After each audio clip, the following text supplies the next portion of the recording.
안녕하세요. 저는 오늘 이제 AI 반도체로 바꾸는 클라우드의 미래, 도전과 기회라는 주제로 현재 클라우드 기술의 현황을 살펴보고 현재 클라우드 플랫폼이 가지고 있는 이슈, 문제점을 짚어보면서 이거를 해결할 수 있는 방법은 무엇인지 함께 모색하는 시간을 갖도록 하겠습니다. 먼저 LLM의 그 발전을 한번 짚고 넘어가야 되는데요. 2022년 그 오픈 AI가 그 GPT 3.5를 발표하고 나서 지금 4년 2025년이 되었는데요. 제미나이 지금 3.0 프로가 발표가 됐죠. 그리고 라마4, 파이4 그리고 클로디, 그록과 같은 다양한 LLM이 발표가 됐습니다. 지금 현재 LLM은 2020년 초기에 그 발표와 가장 큰 차이점은 지금 처음에 이제 멀티모달 테스트로만 제공했던 거에 비해서 이제 오디오라든지 이미지 그리고 비디오와 같은 멀티모달 서비스를 제공하고 있고요. 그리고 한 번의 입력 그리고 기억할 수 있는 능력이라고 할 수 있는 컨텍스트 윈도우가 지금 라마 같은 경우에는 10만 밀리언 즉 1000만 토큰을 아우르고 있습니다. 이 1000만 토큰이라고 하는 게 어떤 의미냐면 저희가 이제 구글 독스가 300 토큰을 하나의 페이지로 여기거든요. 그러면 27,000 페이지 즉 52개의 박스, A4 박스를 아우르는 거니까 엄청난 기억력과 지능이다라고 말씀드릴 수 있겠습니다. 그리고 현재 LLM은 툴과 연동이 되면서 과거의 지식뿐만 아니라 현재의 정보를 바탕으로 해서 할루시네이션도 급격히 비약적으로 줄었다 하겠습니다. 이렇게 이제 LLM은 우리가 지금 네이버라든지 구글과 같은 검색 엔진이 아니라 LLM을 통해서 질의를 하고 있는데요. 이렇게 이제 지식에 대한 방법을 바꾸고 있습니다.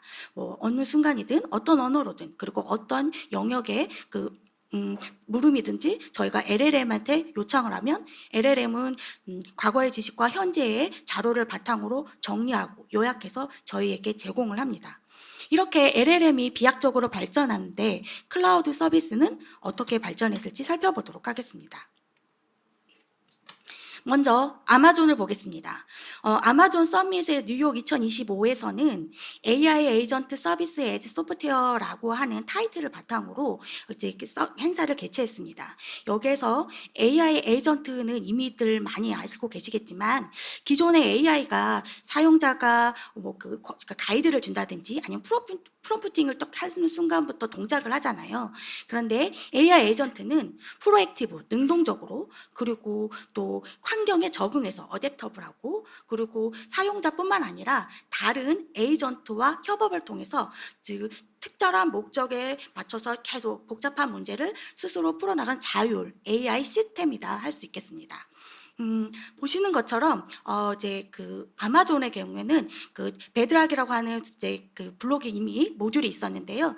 에이전트 코어라고 하는 것을 새로이 이렇게 발표를 했습니다. 서버리스 타임의 런타임 그리고 내부 외부 서비스를 연동하는 게이트웨이 그리고 메모리 옵저빌러티 그리고 로긴 인증까지 풀스택을 가지고 있는데요. 이 베드락이 에이전트 코어라고 하는 것은 다수의 LLM 모델을 하나의 API를 통해서 접근하고 처리를 합니다. 그리고 이 아마존의 같은 경우에는 GPU뿐만 아니라 자사의 가속기인 트레이니움하고 인퍼런시아를 바탕으로 서비스를 제공하고 있다는 것이 특징입니다. 구글을 보겠습니다. 구글은 클라우드 넥스트 2025에서 더 뉴 웨이 투 클라우드라고 하면서 키노트가 있었습니다. 구글은 어느 곳에서든 나는 이제 AI 서비스를 자동화하겠다라고 하는 것을 목표로 하고 있고요.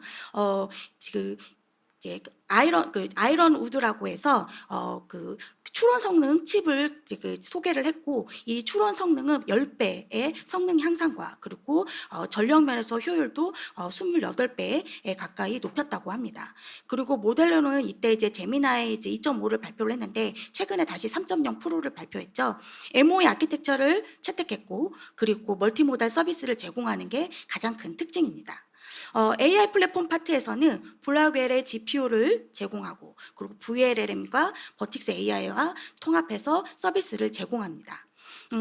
차이점은 또 이제 에이전트 파트에서 멀티 에이전트를 지원을 한대요.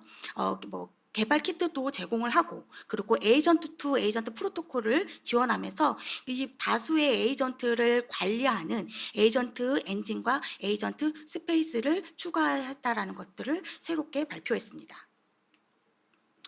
마이크로소프트를 보겠습니다. 마이크로소프트는 지난주에 이그나이트 2025를 진행을 했습니다. 마이크로소프트는 사용자들의 생활과 업무에서 가장 근접해서 지원하겠다는 프론티어 펌 회사가 되겠다라는 것을 목표로 하였습니다. 따라서 제일 먼저 마이크로소프트 365 코파일럿을 먼저 소개를 했는데요.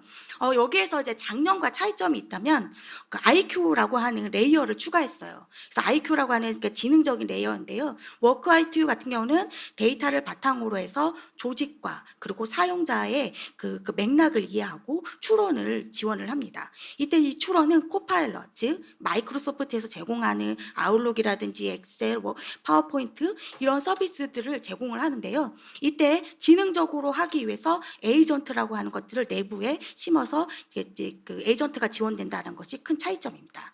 따라서 에이전트 365도 새롭게 개발했다고 발표를 하였습니다. 애저 파트가 이제 클라우드 파트인데요. 이제 마이크로소프트가 코발트 200을 이제 개발했다고 발표를 했습니다. 작년 같은 경우에 마이아 100 그리고 코발트 100을 이제 발표를 했었거든요. 그런데 이제 그 가속기 파트는 발표를 하지 않았고 지금 CPU 파트인 코발트 200만 제공을 했어요. 즉 마이크로소프트는 이제 좀 다른 방향을 선택한 것 같아요. 뭐 인텔이라든지 그리고 AMD 그리고 엔비디아와 같은 가속기를 제공하는 업체들과 협업을 해서 자신들의 그 코파일럿 서비스들을 더 그 서비스를 잘하기 위해서 CPU 쪽에 그 프로세서만 좀 개발하는 쪽으로 방향을 튼 것 같습니다. 그리고 이렇게 코파일럿과 에이전트 그리고 AI 서비스를 제공하기 위해서 AI 파운드리라고 하는 모듈을 이제 개발을 했습니다. 그리고 마이크로소프트 같은 경우에는 이제 그 아크라고 해가지고 엣지와 클라우드 서비스를 연동하는 것들이 하나의 특징인데요. 올해 좀 차이점이라고 하면 이제 그 뭐 엣지든 클라우드든 이제 쿠버네티스를 뭐 아이솔레이션이든 아니면 클라우드와 연동해서든 그래서 하이브리드 형태든 아이솔레이션 형태든 다양한 형태로 쿠버네티스를 서비스를 지원하겠다라고 발표를 했습니다. 그렇다면 지금 빅테크, 클라우드 빅테크들은 지금 제가 말씀드린 것과 같이 거의 에이전트 AI에 되게 주립돼서 많은 발표들을 하고 있습니다. 그렇다면 차세대의 AI 클라우드는 그 에이전트를 개발하고 그리고 관리하는 것을 하면 모두가 끝나는 걸까요? 그렇지는 않습니다. 다음 슬라이드에서부터는 저희 차세대 클라우드 플랫폼이 해결해야 할 문제가 무엇인지 짚어가고 그거에 대한 해결 방안을 함께 말씀드리도록 하겠습니다. 먼저 첫 번째는 가속기의 이질성입니다. 엔비디아 같은 거 젠슨왕은 GTC 뭐 매년 나와서 이제 새로운 아키텍처의 GPU를 소개를 하고 있죠. 올해 블랙웰을 소개했고 내년 또 루빈을 또 발표를 한다고 하죠. 보면 이제 지금 이 자리에 와 계신 분들은 GPU를 다 한 번씩은 사용해 보셨을 겁니다. 그리고 하나의 모델만을 또 사용하지는 않으셨을 거예요. 이미 엔비디아를 사용하고 있지만 이미 저희는 헤테로지너스 즉 GPU만으로도 이질성을 갖고 있습니다. 그런데 지금 초반에 GPU 같은 경우에는 학습을 가장 이제 모델을 만드는 학습이 중요했기 때문에 고정밀도, 고전력이 문제가 되지 않았어요. 하지만 지금의 시대는 추론의 시대로 바뀌었거든요. 그러다 보니까 이런 고정밀도라든지 고전력이 문제가 됩니다. 그래서 다른 이제 추론의 이제 그 목표를 두고 있는 NPU가 다양하게 출시가 되고 있습니다.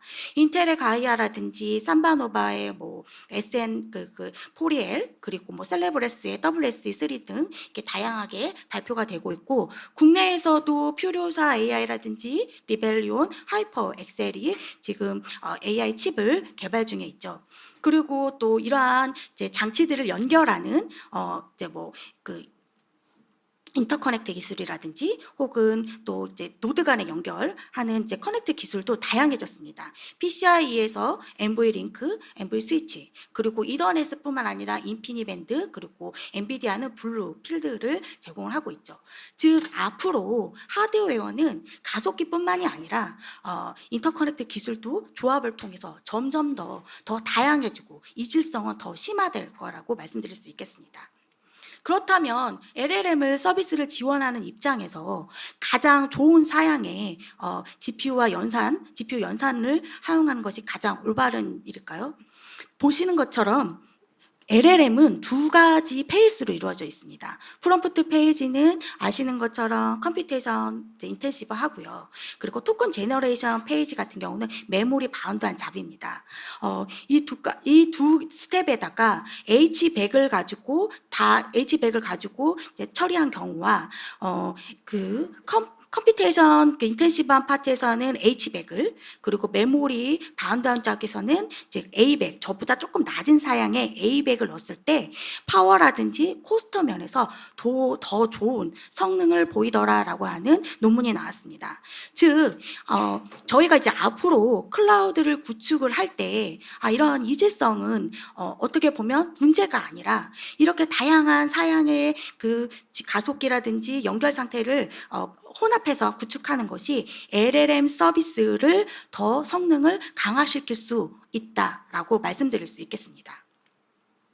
두 번째는 메모리 월입니다. 아까 말씀드렸던 것처럼 LLM의 그 메모리 바운드한 잡은 젠V 연산을 많이 이루어지고 있는데요. 이러한 젠V 연산이 실제 추론을 할 때 레이턴시에서 82% 이상을 차지하고 있습니다. 즉 추론 자체는 알고 보면 메모리 바운드 잡이라고 저희가 규정할 수도 있습니다. 보시는 것처럼 이제 모델 같은 경우 모델의 파라미터 사이즈가 이렇게 이제 빠르게 이제 증가하고 있는데 GPU의 성능은 그보다 훨씬 느리게 발전을 하고 있습니다. 특히 그 GPU 같은 경우 연산을 보면은 2년에 3배 정도가 발전을 하는 반면에 성장하는 반면에 지금 메모리 같은 경우는 2년 안에 1.6배 정도밖에 발전을 하고 있지 않아요. 즉 메모리 월의 문제가 심각한데요. 이거에 대해서 해결할 방법이 필요하다 하겠습니다. 저희는 이러한 메모리 월을 저희는 차세대 그 메모리 디바이스에서 찾고자 합니다. 먼저 이제 SK 하이닉스가 AI 인프라 서밋 2025에서 AIMX를 시연을 했습니다. 그래서 추론의 얼테이션 파트를 지금 이제 오프로딩해서 핌에서 이제 실행을 했거든요. 그래서 데모 시연을 했습니다.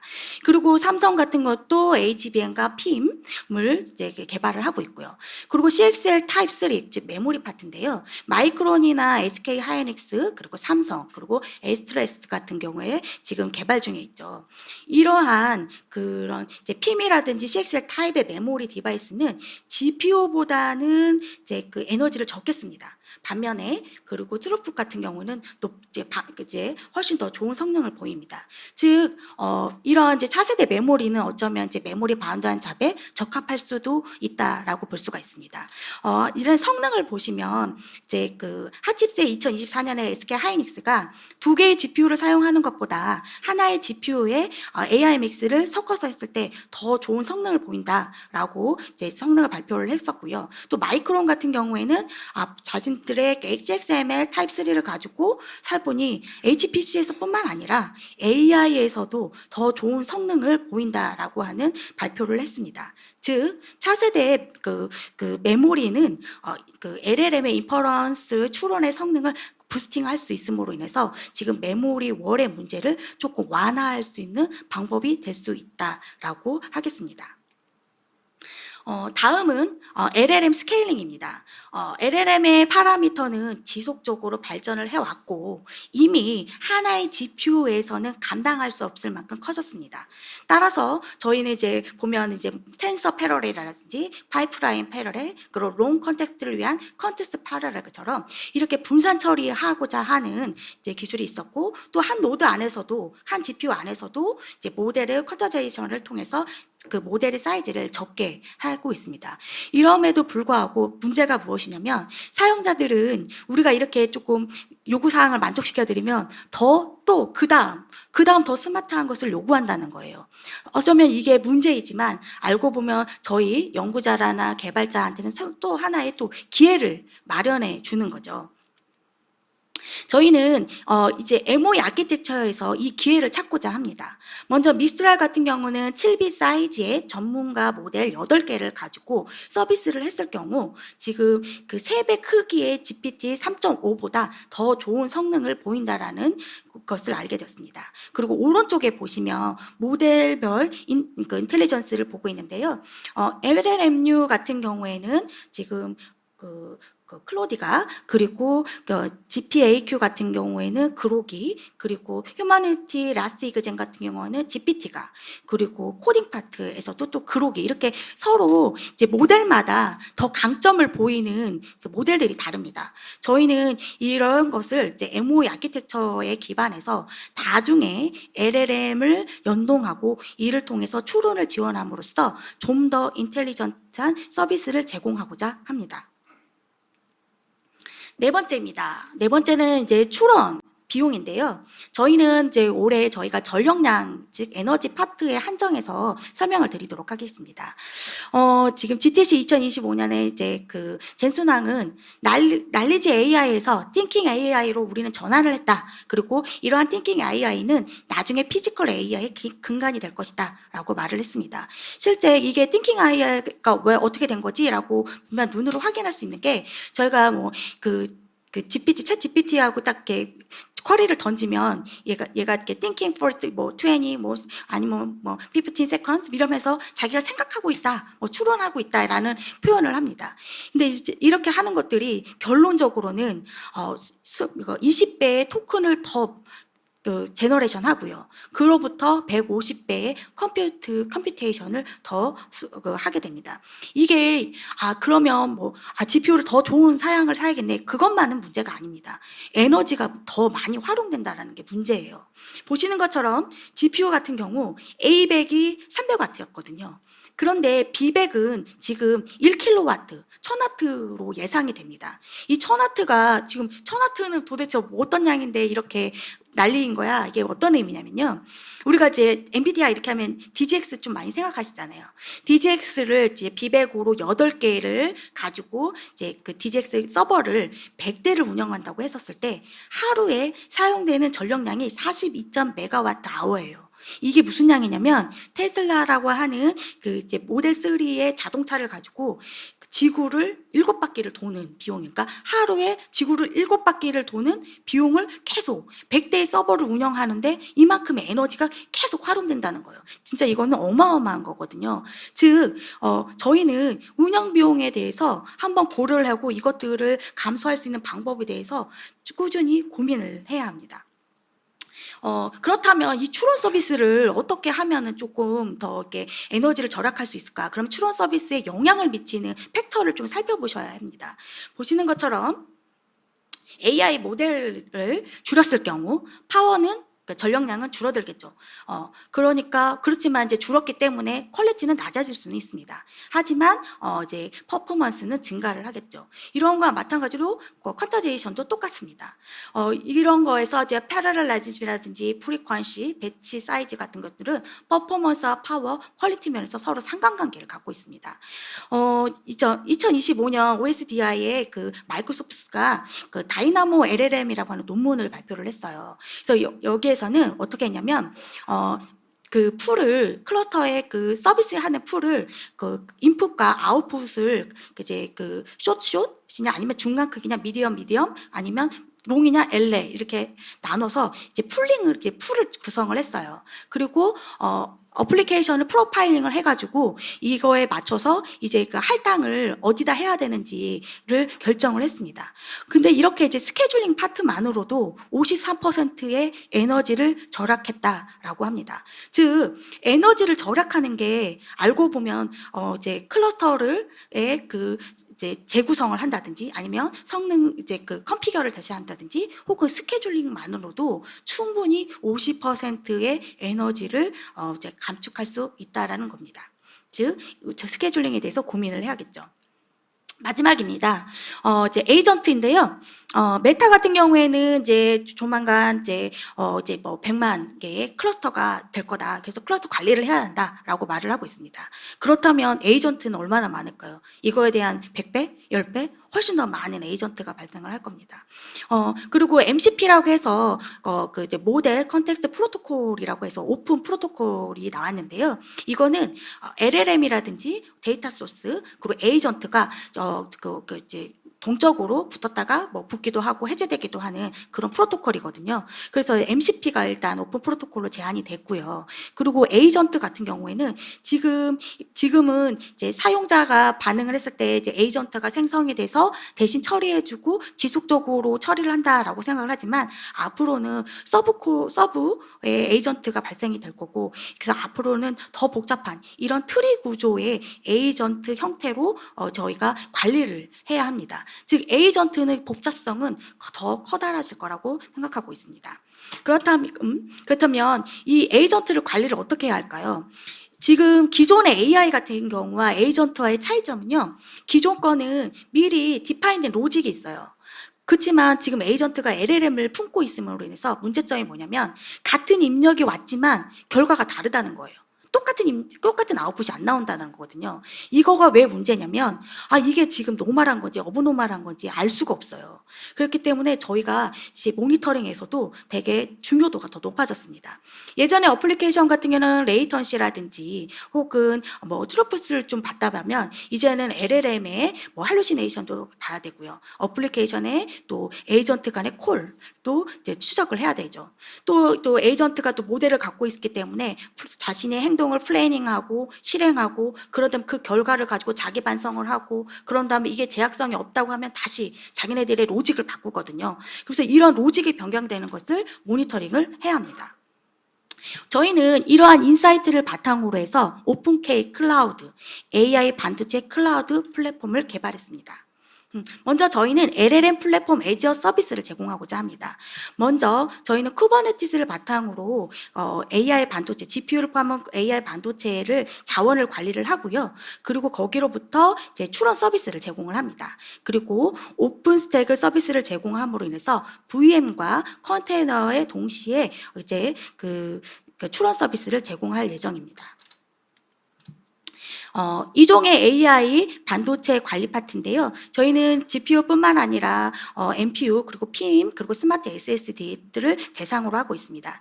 특히 NPU 같은 경우에는 GPU와 똑같이 타임 슬래싱이라든지 하드웨어 가상화를 통해서 이제 여러 다수의 사용자들이 공유할 수 있도록 정책을 마련하고 제공할 예정입니다. 그리고 CXML과 PIM을 통해서 LLM 서비스를 성능을 확장할 수 있는 연구를 진행하고 있습니다.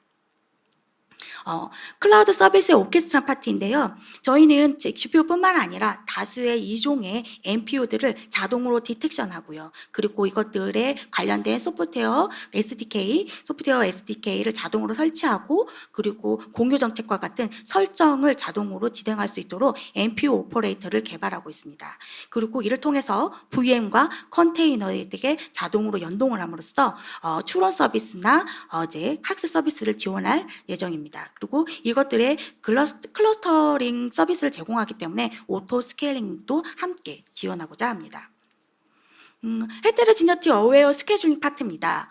사용자들은 기본적으로 저희도 뭐 연구 개발자니까 좋은 성능을 내기를 바라잖아요. 그런데 서비스를 제공하는 파트는 운영 비용을 조금 잠소하고자 하는 게 목표입니다. 어떻게 보면 두 개는 트레이드 오프가 있는 좀 상충되어 있는 요구 사항이에요.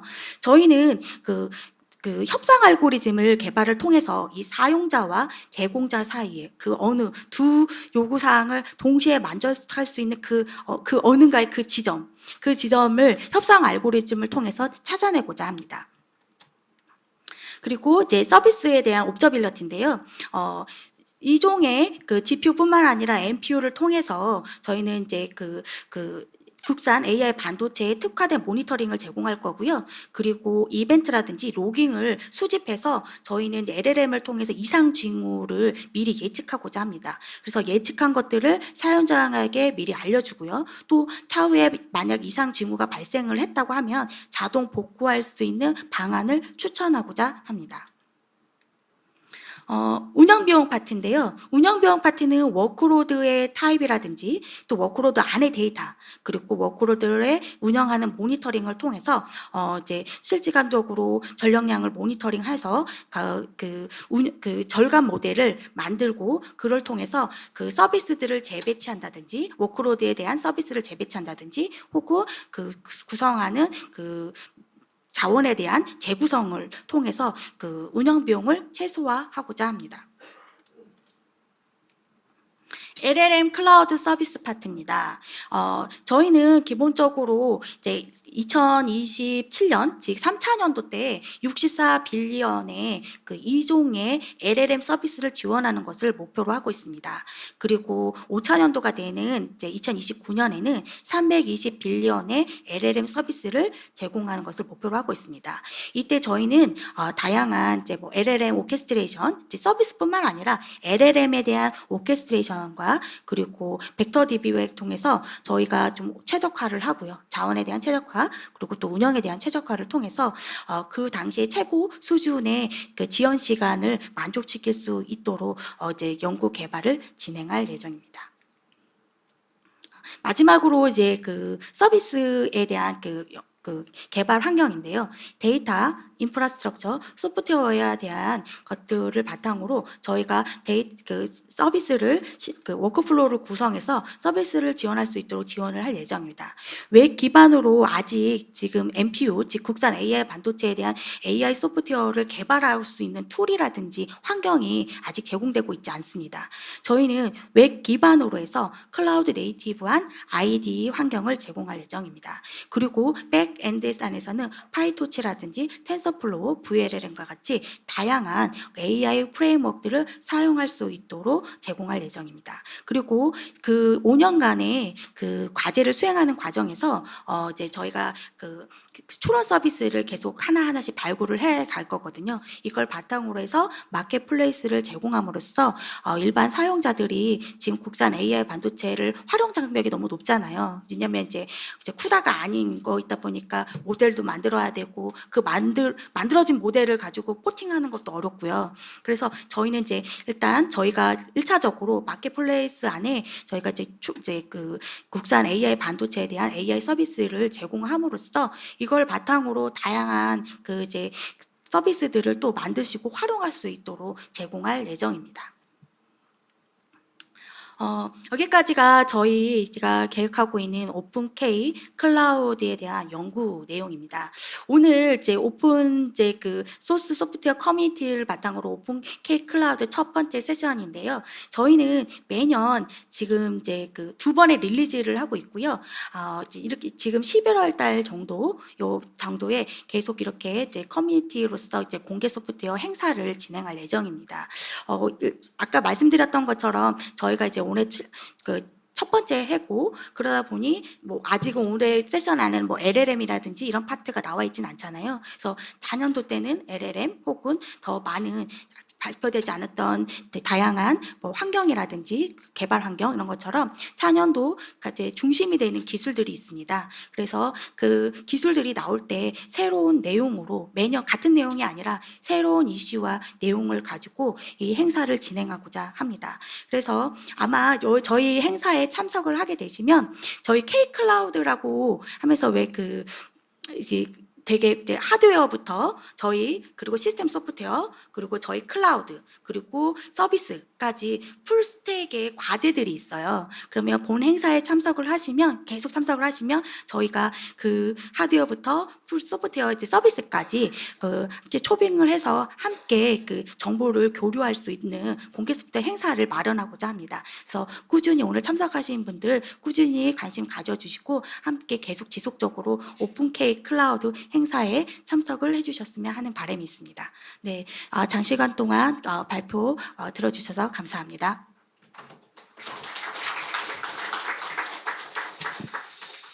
네, 그 AI 반도체가 이끌어갈 클라우드의 미래를 명확하게 깊이 있게 설명해 주셔서 너무 감사합니다. 좋은 발표를 해주신 최현우 박사님께 다시 한번 큰 박수 부탁드립니다.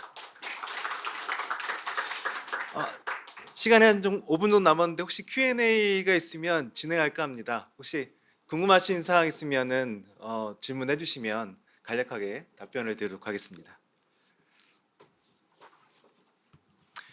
없으면 제가 질문 하나 드리겠습니다. 현재 그 결국에는 AI 반도체가 잘 활성화되고 그리고 클라우드 서비스가 활성화되려면 결국에는 생태계를 잘 이끌어나가야 될 것 같습니다. 혹시 이 본 사업에서 이 AI 반도체 생태계를 더 활성화시키고 할 수 있는 뭐 유즈 케이스라든지 또는 뭐 AI 데이터 센터에 이 해당되는 솔루션을 넣을 계획이라든지 그리고 확장할 수 있는 그런 계획에 대해서 잠깐 있으시면 네. 설명해 주시면 감사하겠습니다. 지금 뭐 확정된 케이스는 아니지만 시도를 하고 있는 거는 저희 외에 AI 컴퓨팅 센터라고 해가지고 큰 과제가 진행을 되고 있잖아요. 저희가 이제 그 AI 그 2조 원 단위의 AI 컴퓨팅 센터 거기에 저희 솔루션을 넣어서 이제 활용할 수 있는 계기를 만들려고 하고 있고요. 그리고 지금 뭐 그 전에 AI 반도체 팜이라고 해서 과제가 있었잖아요. 그래서 거기에서 운영했던 경험들 것들을 A카를 통해서 저희가 요구사항을 받고 있습니다. 그래서 그 요구사항 실제 사용했을 때의 문제점을 바탕으로 해서 저희 솔루션을 개발하는 과정에서 그것들을 해결할 수 있도록 하는 과정을 통해서 실제 사용자분들이 어려웠던 점 그리고 또 클라우드를 운영하면서의 어려웠던 점들을 좀 다소 해소시켜 나갈 수 있도록 할 거고요.